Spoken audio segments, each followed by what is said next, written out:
ముఖ్యమంత్రి అయ్యాక పోలవరంలో తొలి పర్యటన చేయబోతున్నారు ఆంధ్రప్రదేశ్ ముఖ్యమంత్రి చంద్రబాబు నాయుడు.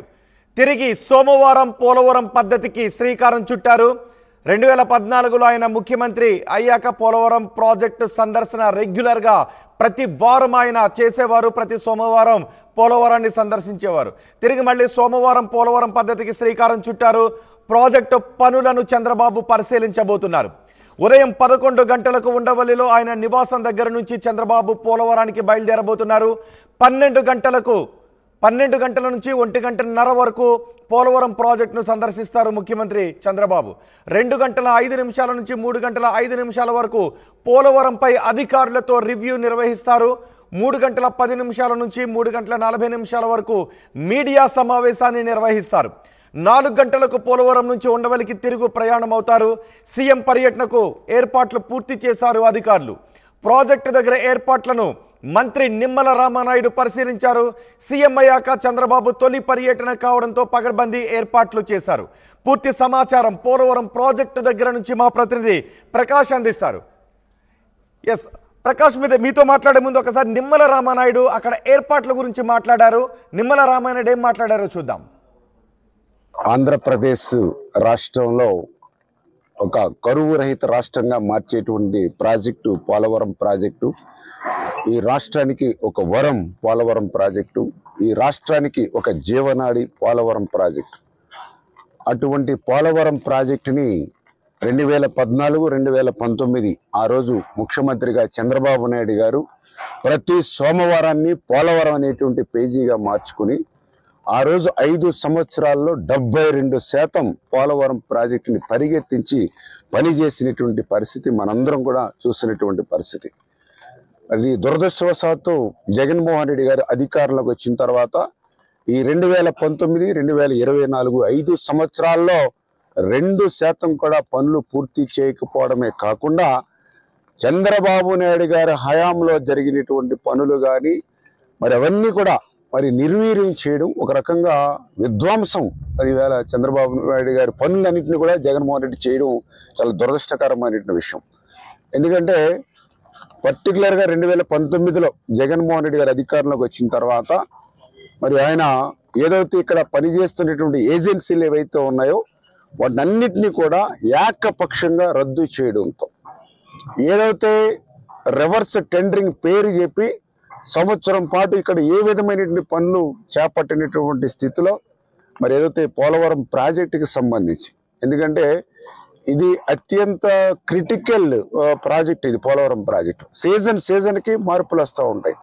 అటువంటి పరిస్థితులను కూడా దృష్టిలో పెట్టుకోకుండా మరి ఈవేళ పోలవరం ప్రాజెక్టుని ముంచేసినటువంటి పరిస్థితి ఏదైతే 5 సంవత్సరాల్లో చూసామో దానిని మళ్ళీ పునర్నిర్మాణం చేయడానికి మళ్ళీ చంద్రబాబు నాయుడు గారు రేపు సోమవారం పోలవరాన్ని ఇచ్చేస్తూ ఉన్నారు. ఖచ్చితంగా ఏదైతే మరి యొక్క 5 సంవత్సరాల పోలవరం విధ్వంసం ఏదైతే ఉందో, ఎందుకంటే ఆ మాట మేమేదో తెలుగుదేశం పార్టీ ప్రభుత్వ పరంగా మేము చెప్పట్లా, సాక్షాత్తు ఐఐటి హైదరాబాద్ వాళ్ళు చెప్పారు. ఏదైతే మరి నీతి ఆయోగ్ కమిటీ ఒక రిపోర్ట్ ఇమ్మని ఐఐటి హైదరాబాద్ని కోరితే వాళ్ళు రిపోర్ట్ ఇచ్చారు. ఇది ప్రకృతి తప్పిదం కాదు, ఇది ప్రభుత్వ తప్పిదం.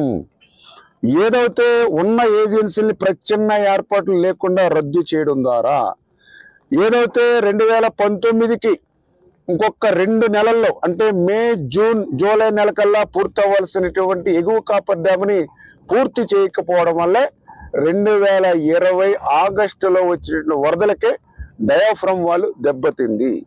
భవిష్యత్తులో ఇటువంటి తప్పుల్ని పునరావృతం ఇటువంటి బహుళార్థక సాధక ప్రాజెక్టులో చేయొద్దని ఇవాళ సాక్షాత్ ఒక ఐఐటి హైదరాబాద్ వాళ్ళు మరి రిపోర్ట్ ఇచ్చారని అంటే జగన్మోహన్ రెడ్డి పోలవరం ప్రాజెక్టులో ఎంత తీవ్రమైన తప్పిదం చేశాడో ఆ తప్పిదం పర్యవసనం ఈవేళ ఆ డయాఫ్రమ్ వాళ్ళు దెబ్బతింది. మరి దానికి మళ్ళీ ప్రత్యామ్నాయంగా ఏం చేయాలనేటువంటి ఆలోచన, అదేవిధంగా దానికి ఎగువన ఏదైతే కాపర్ డ్యామ్ నిర్మాణం చేశామో జనరల్గా దానికి కూడా ఒక 3 years మరి దానికి పీరియడ్ ఉంటుంది. మరి ఆ 3 years కూడా మరి కంప్లీట్ కాబోతున్నటువంటి పరిస్థితుల్లో దాని స్ట్రెంగ్త్ ఎంతవరకు ఉంది, అప్పర్ కానీ లోయర్ కానీ ఇట్లా ప్రతిదీ కూడా అంటే 5 సంవత్సరాలు వీళ్ళు చేసినటువంటి నిర్వాహకం వల్ల పోలవరం ప్రాజెక్టే ప్రశ్నార్థకమైనటువంటి పరిస్థితి.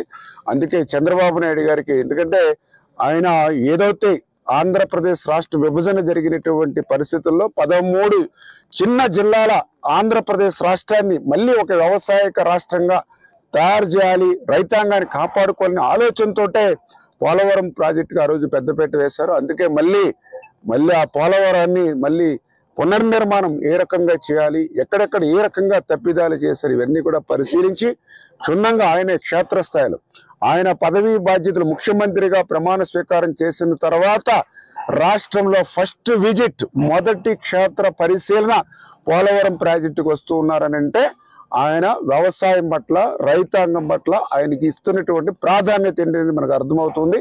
ఖచ్చితంగా రేపు చంద్రబాబు నాయుడు గారు ఆయన యొక్క పరిపాలన దక్షత కానీ, ఆయన కూడా ఒక క్రిటికల్ మేనేజ్మెంట్, ఎందుకంటే ఆయన క్రైసిస్ మేనేజ్మెంట్, ఈ క్రైసిస్ మేనేజ్మెంట్ వచ్చినప్పుడు ఆయన దాన్ని చాలా పర్ఫెక్ట్ గా హ్యాండిల్ చేయగలుగుతారు. కాబట్టి ఇటువంటి క్లిష్టతరమైనటువంటి పరిస్థితులకి నెట్టేసినటువంటి పోలవరాన్ని మళ్ళీ గాడిలో పెట్టి పునర్నిర్మాణం చేయగలిగేటువంటి శక్తి ఆ చంద్రబాబు నాయుడు గారికి ఉంది. ఆయనకి మేము కూడా అండగా ఉండి ఖచ్చితంగా ఆ యొక్క ఆంధ్రప్రదేశ్ రాష్ట్ర ప్రజలు, తెలుగు జాతి ప్రజలు కళలు నెరవేర్చే విధంగా మేమందరం కూడా పనిచేస్తామని చెప్పి మీ ద్వారా తెలియజేస్తాం. ఇప్పుడు 5 సంవత్సరాలు జగన్మోహన్ రెడ్డి గారి పాలన ముగిసినటువంటి పరిస్థితి మీరు అందరూ కూడా చూశారు. మరి నిజంగా కక్షలు, కేసులు, వేధింపులతోటే జగన్మోహన్ రెడ్డి పాలన అంతా కూడా 5 సంవత్సరాలు జరిగింది. నిజంగా పోలవరం ప్రాజెక్టులో కానీ, ఇరిగేషన్లో కానీ అటువంటి తప్పు చేస్తుంటే, ఎందుకంటే ఏ తప్పు చేయకపోయినా కూడా కేసులు పెట్టి మరి అరెస్ట్ చేసిన పరిస్థితులు చూశారు. మరి నిజంగా వాళ్ళు చెప్పినట్లు పోలవరంలో కానీ, ఇరిగేషన్లో కానీ ఏ చిన్న అవినీతి జరిగినా మరి ఎందుకు ఒక్క కేసు కూడా నమోదు చేసి ఒక్కరిని కూడా అరెస్ట్ చేయలేకపోయారు? అంటే అబద్ధాలతోటి, అసత్యాలతోటి ఆ రోజు అధికారంలోకి వచ్చాడు జగన్మోహన్ రెడ్డి. అదే అబద్ధాల అసత్యాలతోటే మరి అధికారంలో ఉన్నాడు. మళ్ళీ అదే అబద్ధాల అసత్యాలతో మళ్ళీ ఇంకొకసారి అధికారంలో రావాలనుకున్నాడు. ప్రజలు వాళ్ళని గమనించారు కాబట్టే ఈవేళ వాళ్ళకి మరి ఏదైతే 11 సీట్లకి పరిమితం చేసినటువంటి పరిస్థితి. అంచేత రేపు రాబోయేటువంటి రోజుల్లో మరి ఆ వైఎస్ఆర్సీపీ పార్టీ వారికి ఈ యొక్క ఆంధ్రప్రదేశ్ రాష్ట్రంలో ప్రజల్లో స్థానం లేదు. ఖచ్చితంగా రేపు మేము కూడా జవాబుదారీతనంతో, ఎందుకంటే ఈవేళ అధికారంలోకి వచ్చినటువంటి వారం రోజుల్లోనే క్షేత్రస్థాయి పరిశీలనకు వచ్చి ముఖ్యమంత్రి గారు కానీ, ఏదైతే మా ప్రజాప్రతినిధులు కానీ పనిచేస్తున్నామని అంటే దానికి ఒక్కటే ఏంటంటే సేవకులు అనేవాళ్ళు, ఒక సేవకులు అనేవాళ్ళు పాలకుల మాదిరిగా ఉండాలి, ఒక పాలకుడు అంటే ఒక సేవకుడు మాదిరిగా ఉండాలనేటువంటి సిద్ధాంతంతో పనిచేసేటువంటి వాళ్ళం. కాబట్టి ఈరోజు మేము ఏదో వాళ్ళకు మాదిరిగా కక్షలు, కేసులు, వేధింపులు, అరాచకత్వం, విధ్వంసంతో మా పాలన కాదు. మా పాలన అంతా కూడా అభివృద్ధి, సంక్షేమం వైపే మా పాలన జరుగుతుంది. భవిష్యత్తులో కూడా అదే. మీరు మరికొద్దిసేపట్లో చంద్రబాబు పోలవరం పర్యటనకు వెళ్ళబోతున్నారు. అక్కడ ఏర్పాట్ల గురించి నిమ్మల రామానాయుడు మాట్లాడారు. మంత్రి నిమ్మల రామానాయుడు 2014 తర్వాత చంద్రబాబు పాలనలో 70% పైగా ప్రాజెక్టు పూర్తయితే వైఎస్ జగన్ హయాంలో 2% కూడా ప్రాజెక్టు పనులు పూర్తి కాలేదు. ఇంకా అక్కడ చంద్రబాబు హయాంలో పూర్తయిన పనులను దెబ్బతినే విధంగా గత ప్రభుత్వం, వైసీపీ ప్రభుత్వం ప్రవర్తించింది అని నిమ్మల రామానాయుడు అంటున్నారు. మరి పోలవరం ప్రాజెక్టు గురించి ఆంధ్రప్రదేశ్ ప్రజలుగా మీరేమనుకుంటున్నారు? కమెంట్ బాక్స్లో రాయండి. పోలవరం ప్రాజెక్టు, చంద్రబాబు పర్యటన, పోలవరం ప్రాజెక్టు గురించి మీరేమనుకుంటున్నారో మీ అభిప్రాయాన్ని స్పష్టంగా కమెంట్ బాక్స్లో రాయండి. పోలవరం ప్రాజెక్టు దగ్గరకు వెళదాం. పోలవరం ప్రాజెక్టు దగ్గర మా ప్రతినిధి ప్రకాష్ పూర్తి సమాచారం అందించడానికి మనకు అందుబాటులో ఉన్నారు. ప్రకాష్, పోలవరం ప్రాజెక్టు దగ్గర చంద్రబాబు పర్యటన నేపథ్యంలో